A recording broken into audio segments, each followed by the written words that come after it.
Israel और Iran के सैन्य संघर्ष जो है बहुत ही खतरनाक मोड़ पर पहुंच चुका है। गुरुवार रात से ही दोनों देशों की ओर से जो ड्रोन हमले किए जा रहे हैं, इन ड्रोन हमले में दोनों देशों को जो है काफी नुकसान हुआ, लोगों की भी जो है मृत्यु हुई है। लेकिन इस सैन्य कार्रवाई ने दुनिया को दो हिस्सों में बांट करके रख दिया है। एक तरफ ज्यादातर इस्लामिक देश जो है ईरान का सपोर्ट कर रही है खुल के, वहीं कई देश जो है इजराइल के साथ खड़ी है। वहीं इसी बीच अमेरिका ने भी अपनी बात को कहा और कहा है कि इजराइल की ओर से किए जा रहे हमले में उसका कोई रोल नहीं है।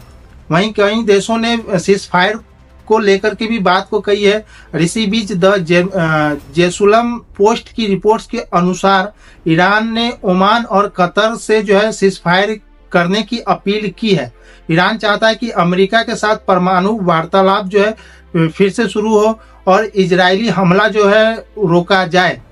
इजराइल और ईरान के युद्ध के बीच अमेरिका का क्या भूमिका, और इजराइल जो है अमेरिका से परमाणु वार्ताएं करने की जो पेशकश वो क्यों कर रहे हैं और इजराइल से जो है हमला रोकने की बात क्यों कर रहे हैं, उस पर भी हम लोग बात करेंगे। तो लेकिन सबसे पहले बात कर ले इन दो देशों के हमले में जो नुकसान हुए उसके बारे में। पिछले 3 दिनों में जो सैन्य कार्रवाई जो है इजराइल के तरफ से ईरान पर हुई है, उसमें जबरदस्त ईरान का जो है नुकसान हुआ है। इजराइल ने ईरान के मौजूदा दुनिया के सबसे बड़े गैस फील्ड पर हमला किया है और जिसके बाद जो है ईरान सरकार ने गैस प्रोडक्शन पर जो है रोक लगा दी है। पिछले 3 दिनों में ईरान के 138 लोग अब तक मारे जा चुके हैं। वहीं इजरायली सेना की कार्रवाई में 9 वैज्ञानिक की भी मौत हो गई है। लेकिन अब सबसे बड़ा सवाल है कि इजराइल ने ईरान पर हमला क्यों किया। तो उससे पहले बात कर लेते हैं कि अमेरिका का क्या भूमिका है परमाणु वार्ताएं करने की जो बात ईरान कर रही है उस पे।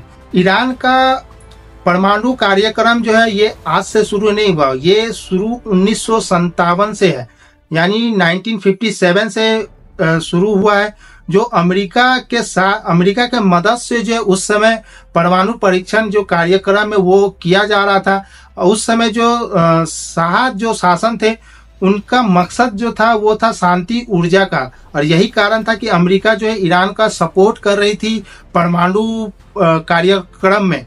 लेकिन उसके बाद जो है शाह के शासन के बाद 1979 में जो है ईरान का इस्लामिक क्रांति आने के बाद अमेरिका ने जो है समर्थन करना बंद कर दिया था और इसके बाद से ही परमाणु को लेकर के ईरान के इरादे पर जो है सवाल उठने लगे थे। और तब से इजराइल जो है वो भी नहीं चाहते कि ईरान जो है परमाणु संपन्न देश बने, और अमेरिका भी जो खुद नहीं चाहती जो ईरान जो है परमाणु संपन्न देश बने। और यही कारण है कि इजराइल जो है ईरान पर जबरदस्त हमला दागी है, क्योंकि ईरान जो है वो परमाणु कार्यक्रम कर रहे थे। अब आपको लगता होगा कि ईरान के परमाणु परीक्षण करने से इजराइल को क्या नुकसान होगा। तो बता दें, इजराइल को काफी ज्यादा नुकसान होगा अगर ईरान परमाणु संपन्न देश बन जाते हैं, क्योंकि 1979 में इस्लामिक क्रांति के बाद जो है तमाम देशों को जो है आसपास के जितने भी देश है उसको काफी ज्यादा नुकसान होगा अगर ईरान जो है परमाणु संपन्न देश बन जाती है, क्योंकि ईरान जो है अपने शक्ति का गलत उपयोग कर सकती है। और यही डर जो है अमेरिका को भी है और इजराइल को भी है। अमेरिका भले हमला नहीं किए हैं, इजराइल किए हैं इस हमले को, और अमेरिका जो है साफ तौर पर इस हमले को लेकर के कहा है कि उसमें इसकी कोई भूमिका नहीं है। लेकिन इजराइल ने इस कार्रवाई को ऑपरेशन राइजिंग लायंस का नाम दिया है। इजराइल और अमेरिका दोनों देश जो है किसी भी हालत में ईरान का जो है परमाणु परीक्षण जो है संपन्न होना नहीं देना चाहती। इजराइल का दावा है कि अगर ईरान परमाणु बम बनाने में सफल हो जाता है तो यह इजराइल के लिए बहुत बड़ा खतरा साबित हो सकता है, क्योंकि इजराइल जो है परमाणु हथियार का इस्तेमाल जो है इजराइल के अस्तित्व को मिटाने के लिए कर सकता है। और यही कारण है कि इजराइल जो है इस समय ईरान के अस्तित्व को मिटाने में लगी हुई है। इलाका जो है पूरी तरह से धुआं धुआं करके रखा हुआ है। ड्रोन हमले, मिसाइल हमले दागे जा रहे हैं और हर जगह जो है अपने मिसाइलें जो है इजराइल दाग रहे पूरी तरह से। जिस तरह से गाजा पर हमला इजराइल ने किया था उसी तरह से ईरान पर भी जो है पूरी तरह से हावी है और जबरदस्त नुकसान जो है पहुंचा रही है। ईरान के सबसे बड़े गैस फील्ड पर भी हमला कर दिया है, जिसके बाद ईरान सरकार ने जो है प्रोडक्शन, गैस प्रोडक्शन पर जो है रोक लगानी पड़ी है।